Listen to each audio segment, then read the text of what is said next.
देख रहे हैं, मैं इमरान खान हूँ। आज कायद-ए-आज़म मोहम्मद अली जिन्ना का यौम पैदाइश है और ये दिन हम हर साल मनाते हैं। बचपन से ही मैं देख रहा हूँ, हम मनाते चले आ रहे हैं। लेकिन क्या हम बहैसियत कौम कायद-ए-आज़म मोहम्मद अली जिन्ना का सामना कर सकते हैं? क्या हमने पाकिस्तान को वैसे चलाया जैसे कायद-ए-आज़म मोहम्मद अली जिन्ना चाहते थे? क्या इदारे वैसे काम कर रहे हैं जैसे वो चाहते थे? क्या जिस मकसद के लिए उन्होंने ये मुल्क बनाया, ये मुल्क उसी मकसद के तहत चल रहा है? या जिस रास्ते पे उन्होंने चाहा कि ये कौम चले, हम उस रास्ते पे चल रहे हैं? क्या इस मुल्क में वैसे इलेक्शन होते हैं जैसी जमहूरियत कायद-ए-आज़म मोहम्मद अली जिन्ना चाहते थे? क्या मुल्क में हमने आइन और कानून के साथ खिलवाड़ नहीं किया? एक वकील ने इस मुल्क को बनाया था जो कानून और आइन का मानने वाला था। हमेशा उसने कानून की पासदारी की और हमने एक वकील के बनाए हुए मुल्क को लाकानूनियत की आमाजगाह बनाकर रख दिया है। इस मुल्क के जजेस, इस मुल्क के जर्नैल, सहाफ़ी, सियासतदान, ब्यूरोक्रेट, ताजर, बिजनेसमैन कायद-ए-आज़म का सामना कर सकते हैं आज? मुझे तो नहीं लगता कर सकते हैं। कायद-ए-आज़म ने जो कुछ भी कहा, हमने उसका उलट किया इस मुल्क में। अब तक हमने अपने कायद को वो इज्जत नहीं दी जो हमें देनी चाहिए थी। हाँ, हमने कायद-ए-आज़म की तस्वीर को इज्जत दी जो नोट के ऊपर छपी हुई है। कायद-ए-आज़म की उस तस्वीर को, उस नोट को हमने सीने के साथ लगाकर रखा, बल्कि नोटों की गड्डियों को हमने सीने के साथ लगाकर रखा। हमने वहां कायद-ए-आज़म को इज्जत दी और हमने किसी जगह पे उन्हें इज्जत नहीं दी। उनके जो फरमुदात थे, जो उन्होंने फरमाया, उन सारी चीज़ों को हमने फरामोश कर दिया। यानी जिन चीज़ों को लेकर कायद-ए-आज़म ने जद्दोजहद की, बड़ी कोशिश की और वाज़े तौर पे कहकर गए थे कि इसका क्या काम है, लेकिन हमने कायद-ए-आज़म मोहम्मद अली जिन्ना के जाने का भी इंतज़ार नहीं किया और चीज़ों पर इस मुल्क में कब्जा होना शुरू हो गया। अब कायद-ए-आज़म का पाकिस्तान ये है या नहीं, ये आप मुझे कमेंट करके बता दें। मैं पढ़ के आपका जवाब आप ही को बता दूंगा। दूसरी बात यह है कि आज क्रिसमस थी और जो मसीही बरादरी है उनको उनकी खुशियां बहुत बहुत मुबारक हो। अक़लियतों के हवाले से ये पाकिस्तान में एक दिन आता है जिस पे सारे ये कहते हैं, तमाम लीडर्स अक़लियतों के बारे में बात करते हैं। एक्चुअली तो हुकूक होने चाहिए, आज़ादियाँ होनी चाहिए, और ये आज़ादियाँ ना सिर्फ मजहबी आज़ादियाँ होनी चाहिए बल्कि उनको हर चीज़ के अंदर बराबर का हिस्सा मिलना चाहिए। हर चीज़ के अंदर जो है वो हर खुशी के ऊपर, हर मौके के ऊपर उनका बराबर का हक है और वो उन्हें उनका हक मिलना चाहिए। अब आ जाए नाज़रीन जो पॉलिटिकल खबरें उनकी जानिब, तो इमरान खान साहब के हवाले से सबसे पहली खबर है। इमरान खान साहब ने एक ख्वाहिश का इजहार किया है या उन्होंने मुतालबा किया है कि मेरी टीम से मेरी मुलाकात करवाई जाए। अब देखिए, उन्होंने 7 रुकनी टीम इमरान खान साहब ने बनाई हुई है मुज़ाकरात के हवाले से। साथ ही साथ उनका जो है वो सोशल बाइकआउट वाला मामला वो चल रहा है और उसके अंदर शिद्दत आ जाएगी जैसे ही ये मुज़ाकरात नाकाम होंगे। इमरान खान साहब ने वो थोड़ा रखा हुआ है और हल्का हल्का टच कर रहे हैं। लेकिन जिस वक्त मुज़ाकरात में नाकामी हुई या कोई भी बड़ी चीज़ हुई, इमरान खान साहब फौरी तौर पे जो है वो इसका थोड़ा तेज़ कर देंगे और मुज़ाकरात नाकाम होने की सूरत में जो बाइकआउट की एक मुहिम इमरान खान साहब चला रहे हैं वो ज़्यादा तेज़ हो जाएगी। जिसमें सबसे पहले ये है कि ओवरसीज़ पाकिस्तानी रेमिटेंसेस ना भेजें, और ये इस लेवल का बाइकआउट होगा कि इसके अंदर सिविल नाफरमानी की तहरीक है। सिंपली इसका ये कि सिविल नाफरमानी की तहरीक है। पहले मैंने ज़रा थोड़ा गलत बोल दिया था, माजरत चाहता हूँ आपसे मैं। अब इमरान खान साहब ने जो बयान दिया, उन्होंने कहा कि हुकूमत के साथ होने वाले मुज़ाकरात के अमल को मानी खेज बनाने के लिए अहम है कि मेरी मुलाकात मेरी नामजद करदा मुज़ाकराती टीम से करवाई जाए ताकि मुझे मामलात का सही तरीके से इल्म हो सके। इमरान खान साहब का जो ट्विटर है उसके ऊपर जो बयान इमरान खान साहब का जारी किया गया है, उस बयान के मुताबिक इमरान खान साहब ने अडियाला जेल में रावलपिंडी के अंदर वकला से जो बातचीत की है उस पे ये बयान जारी हुआ। उसमें इमरान खान साहब ने कहा कि पार्टी की मुज़ाकराती कमेटी की काविशें अच्छी बात है। मुज़ाकरात के अमल को मानी खेज बनाने के लिए अहम है कि मेरी मुलाकात मेरी नामजद करदा मुज़ाकराती टीम से करवाई जाए ताकि मुझे मामलात का इल्म हो सके। मैंने साहबजादा हामिद रज़ा को तहरीक इंसाफ के मुज़ाकराती अमल का तर्जुमान नामजद किया है। इसके पीछे भी एक रीज़न है कि साहबजादा हामिद रज़ा साहब जो है ना वो लगी लिपटी नहीं रखते, वो बहुत ही स्ट्रेट फॉरवर्ड आदमी है। उन्हें अगर आज अपने रास्ते कहीं इधर उधर करने पड़ेंगे वो कर लेंगे।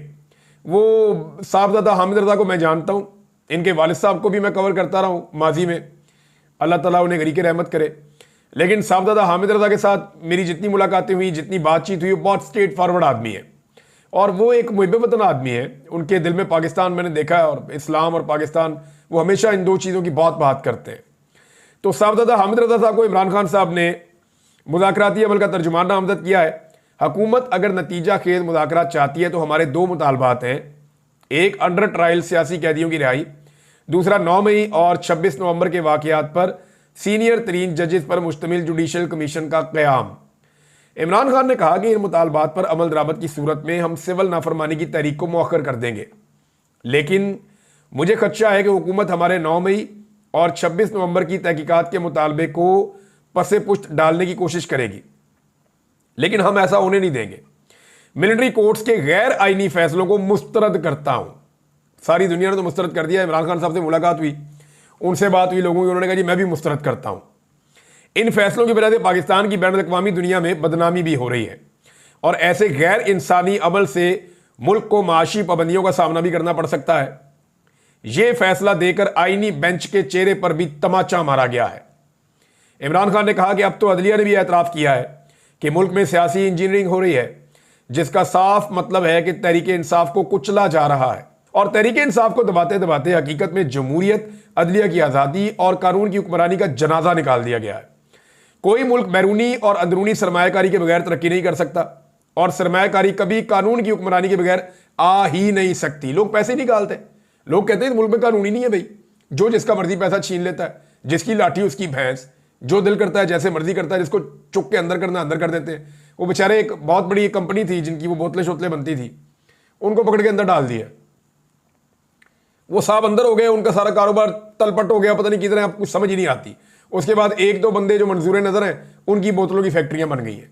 यानी पाकिस्तान में तो ऐसा लगता है कि सारे इदारे इस काम पे लगे हुए हैं कि पैसा बनाओ, मुछ लो, जो जहां से ले सकते हो वहां से वो ले लो। कोई मुल्क बैरूनी और अंदरूनी सरमायाकारी के बगैर तरक्की नहीं कर सकता और सरमायाकारी कभी कानून की हुक्मरानी के बगैर नहीं आ सकती। ये इमरान खान साहब ने कहा। लोग पाकिस्तान से बाहर सरमाया मुंतकिल कर रहे हैं क्योंकि यहां तो ना अदलिया आज़ाद है और ना ही कानून का कोई एहतराम है। इमरान खान ने कहा कि 26वीं आईनी तरमीम के बाद अदलिया के मुकम्मल तौर पर हाथ पांव काट दिए गए हैं। आईनी बेंच का क़याम और उसके फैसले सुप्रीम कोर्ट को शर्मिंदा करने के मुतरादिफ हैं। अच्छा, इससे पहले इमरान खान साहब ने जेल से मुलाकात के बाद मीडिया से गुफ्तगू करते हुए बैरिस्टर गौहर ने कुछ बातें की थी और उन्होंने ये जो स्टेटमेंट आया, इससे पहले जो उन्होंने बातें की थी, उन्होंने क्या कहा कि इमरान खान चाहते हैं कि मुज़ाकरात के लिए टाइम फ्रेम एक मुकर्रर कर दिया जाए। सिविल नाफरमानी की तहरीक पर उन्होंने कोई बात फिलहाल नहीं की, सिर्फ उन्होंने कहा जी मुज़ाकरात करेंगे, वो तहरीक वैसे ही चलती रहेगी। उन्होंने कहा कि इमरान खान का कहना था कि हमारे 4 लोग कल मुज़ाकराती अमल का हिस्सा नहीं बन सके, जिस पर स्पीकर कौमी असम्बली को पहले ही बता दिया गया था और कमेटी इमरान खान साहब ने बनाई है। मुझ समेत बहुत सारे लोग इसमें शामिल नहीं हैं। हम मुज़ाकरात के अमल पर उम्मीद है, कोशिश करेंगे कि सारे मसाइल का हल ज़रूर निकल आए। इमरान खान पर जितने मुकदमात बने वो सारे सियासी हैं, इन सब में जमानत हो चुकी है। इमरान खान ने कहा था कि एक ही रेफरेंस बचा था जिसका फैसला आइंदा माह होना है। हमें उम्मीद है कि अगर फेयर ट्रायल हुआ तो इमरान खान इसमें भी बरी हो जाएंगे और इन्हें जमानत मिल जाएगी। अच्छा जी, अब इमरान खान साहब के हवाले से ये जो फैसला आने वाला है अलकादर का, एक्चुअली तो एक ट्रैक रिकॉर्ड है कि जो फैसला आना है वो इमरान खान के खिलाफ आना है, लेकिन इस मरतबा हुकूमत के बाद और एस्टेब्लिशमेंट के बाद एक मौका है कि वो अपना रिकॉर्ड सीधा कर लें। यानी वरना उनका रिकॉर्ड बड़ा स्ट्रेट है कि जो भी अदालत जाएगी वहां पे जेल में इमरान खान साहब के खिलाफ ही फैसला देगी, उनके हक में कभी फैसला नहीं देगी। लेकिन यहां पे अगर इंसाफ किया जाए तो फिर एक थोड़ा सा एक कॉन्फिडेंस बिल्डिंग हो सकती है, जिसको CBMs कहते हैं, कॉन्फिडेंस बिल्डिंग मेजर्स हो सकते हैं कि थोड़ा सा एतमाद की बहाली हो सकती है लोगों में भी और इमरान खान साहब में भी। लेकिन इस फैसले को जो है वो मौखर कर दिया गया। फैसले को ले गए जानबूझ के उन तारीखों के बाद जिन तारीखों में मुज़ाकरात होने हैं। यानी 2 तारीख को मुज़ाकरात हैं तो फैसले को शिफ्ट कर दिया 6 तारीख को। तो मुज़ाकरात के नतीजे में क्या होगा, उसके नतीजे में फैसला करेंगे कि फैसला क्या करना है। अब आप अंदाजा करें कि पाकिस्तान में अदालती निज़ाम कैसे चल रहा है। अब यहां एक खबर और है और वो रिचर्ड ग्रेनल के हवाले से है। ये खबर बढ़ती चली जा रही है। देखिए, पहले पाकिस्तान के मीडिया ने इसका मजाक उड़ाया था। पहले बहुत सारे मीडिया के लोग, बहुत सारे सियासतदान, ऐसे लोग जिनको तमगे दिए गए उसने कारकर्दगी के, वो लोग ये कह रहे थे कि ये तो जाली अकाउंट है, ये तो रिचर्ड ग्रेनल है ही नहीं। हमने बताया जनाब कि ये, और सारा पाकिस्तान बता रहा था कि जनाब इसको तो डोनाल्ड ट्रंप भी इसी अकाउंट को जो है वो मेंशन करता है। तो भाई ये मौजूद है तो है ना, लेकिन कोई मान ही नहीं रहा था, कोई यकीन ही नहीं कर रहा था। लोग कोई इधर की कहानी कोई उधर की कहानी। अब उसके अपने इंटरव्यूज भी आना शुरू हो गए हैं और इंटरव्यूज के अंदर जो उसने कहा वो बड़ी क्लैरिटी के साथ इमरान खान की सपोर्ट की है रिचर्ड ग्रेनल ने। यानी अमेरिकन को इतनी पाकिस्तान में दिलचस्पी क्या हो गई या इतनी ज्यादा उनकी तवज्जो यहां पाकिस्तान में क्यों आ गई? इसके दो मतलब है। नंबर एक ये है कि ओवरसीज पाकिस्तानियों ने बड़ी तफसील के साथ आने वाली हुकूमत या इंतजामिया को जो कुछ पाकिस्तान में हुआ वो सब कुछ बताया है कि जुल्म कितना हुआ, जबर कितना हुआ, गिरफ्तारियां कितनी हुई, इमरान खान के साथ क्या हुआ, उसके केसेस कैसे हैं, सहाफ़ियों के साथ क्या हुआ, आम आवाम के साथ क्या हुआ, चादर और चार दीवारी का तकद्दुस का क्या हुआ, आम इंतखाबात का क्या हुआ, इंतखाबात के नताइज का क्या हुआ और किस तरीके से इलेक्शन चोरी करके जाली हुकूमत बना दी गई। उनको हर चीज़ का पता है। ऐसा नहीं है कि कुछ चीज़ उनसे छुपी हुई हो, वो ऐसा लगता है सब कुछ ही जानते हैं क्योंकि उनको प्रॉपर तरीके से ब्रीफ किया गया है, डोनाल्ड ट्रंप से लेकर नीचे तक। अब रिचर्ड ग्रेनल की पहले खबरें नहीं चला रहे थे, अब खबरें पाकिस्तानी मीडिया चलाना शुरू हो गया है।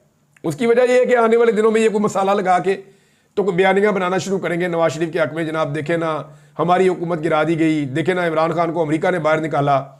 इमरान खान को अमेरिका ने अंदर डाला था, अब ये अमेरिका का पीछे से सिर्फ हाथ हट जाए, इमरान खान खुद ही बाहर आ जाएगा। पाकिस्तानी एस्टेब्लिशमेंट अमेरिकन एस्टेब्लिशमेंट के आशीर्वाद के बगैर इतनी बड़ी पॉलिटिकल पार्टी के साथ इतना जुल्म और जबर नहीं कर सकती, पूरी दुनिया से आवाजें आना शुरू हो जाएंगी। अब टीवी के ऊपर खबरें चलना शुरू हो गई हैं, लेकिन एक चीज हम सबने याद रखनी है, यह मामला शुरू कहां से हुआ था। देखें, इसको भूलना नहीं है, यह मामला शुरू हुआ था जियो टेलीविजन की एक शरारत से।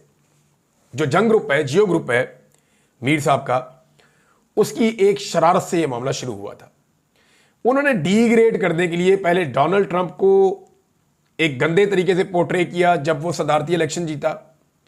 उसके बाद जब रिचर्ड ग्रेनल को लगाया गया तो सिर्फ इस बुनियाद पे कि वो इमरान खान की आज़ादी का माजी में एक दफ़ा कह चुका था कि छोड़ देना चाहिए इमरान खान को, ज्यादती हो रही है, और उसकी इलेक्शन कैंपेन के अंदर भी वो कह चुका था। अब मामला यह है कि यही रिचर्ड ग्रेनल जो है, ये जैसे ही इसको ओहदा ट्रंप ने दिया तो जियो ने अपना बुग्स दिखाते हुए इमरान खान साहब से इसके खिलाफ हतक आमेज खबरें छापना शुरू कर दी। वहां से यह मामला शुरू हुआ। जियो की एक शरारत और एक बेवकूफी से यह मामला शुरू हुआ था और अब यह बयानियां बनाने की कोशिश करेंगे, लेकिन बयानियां बनना नहीं है। कम से कम ये जो अगला इलेक्शन आ रहा है ना, चाहे वो 4 महीने में आए, चाहे वो 6 महीने में आए, चाहे वो 1 साल में आए, जो अगला इलेक्शन आ रहा है, चाहे वो 2025 में आए, 2026 में आए, उस इलेक्शन में जो मौजूदा रजीम है या जो हुकूमत इस वक्त बनी हुई है मुख्तलिफ पॉलिटिकल पार्टीज की, इसके पास मार्जिन नहीं है कि ये इलेक्शन जीत सके। ये बात बड़ी लाउड एंड क्लियर है और मैं आपको बता रहा हूं, क्योंकि ये इलेक्शन अब इमरान खान साहब का जो मर्जी कर लें। पिछला इलेक्शन इमरान खान का था, अगर उन्हें दे देते तो हो सकता है कि अगले इलेक्शन में फिर कोई थोड़ा सा बाकी पॉलिटिकल पार्टी ऊपर आ जाती, लेकिन इमरान खान साहब से इलेक्शन छीन कर अगला इलेक्शन जो है वो इमरान खान साहब की झोली में डाल दिया गया पूरी तरह से। अब जब भी इलेक्शन होगा इमरान खान साहब 100% इलेक्शन जीत जाएंगे। ये जनाब ये मामला है। अच्छा, इसमें एक राणा सनाउल्लाह साहब ने स्टेटमेंट दिया, ये मैं जरूर यहां पे डिस्कस करना चाहूंगा, क्योंकि रिचर्ड ने जो स्टेटमेंट दिया वो मैं आपको बाद में बताता हूं, कुछ और चीजें वो बाद में बताता हूं, कुछ स्टेटमेंट्स और भी हैं वो भी बताता हूं, लेकिन जरा ये आप देख लें कि इमरान खान की रिहाई के लिए राणा सनाउल्लाह साहब ने एक बड़ी अजीब बात की। उन्होंने कहा जी फिर आफिया सिद्दीकी को छोड़ दें अमेरिकन तो हम इमरान खान को फिर इसी तरह अदला बदला होगा। तो देखें, इमरान खान पाकिस्तानी है, वो पाकिस्तान का साबिक वजीर आजम है, वो बेगुनाह पाकिस्तान में कैद है। आफिया सिद्दीकी वो भी यहाँ हमारी बेटी है पाकिस्तान की, और वो बेगुनाह अमेरिका में कैद है। हमारा तो मौक़िफ़ यही है ना कि बेगुनाह कैद है, अमेरिकन ने अपने मुकदमे बनाए हुए हैं। हमारे यहाँ पे जो लोग कहते हैं, जो हम लोग कहते हैं, वो कहते हैं बेगुनाह कैद है, या अगर गुनाह था भी तो इतना लंबा तो नहीं था जितना उसको रख लिया अंदर। तो अब मामला यह है कि इमरान खान और आफिया सिद्दीकी का अदला बदला कैसे हो सकता है? क्या इमरान खान को अमेरिका के हवाले करने लगे आप कि जनाब आप वो हमारे हवाले कर दें, ये हम आपके हवाले कर देते हैं, क्या ये करने लगे? ये तो नहीं हो सकता। ये सौदा पता कब करना था? जब मैंने ये कहा था, और मैंने ये पता कब कहा था? जब इन्होंने रेमंड डेविस को पकड़ा था।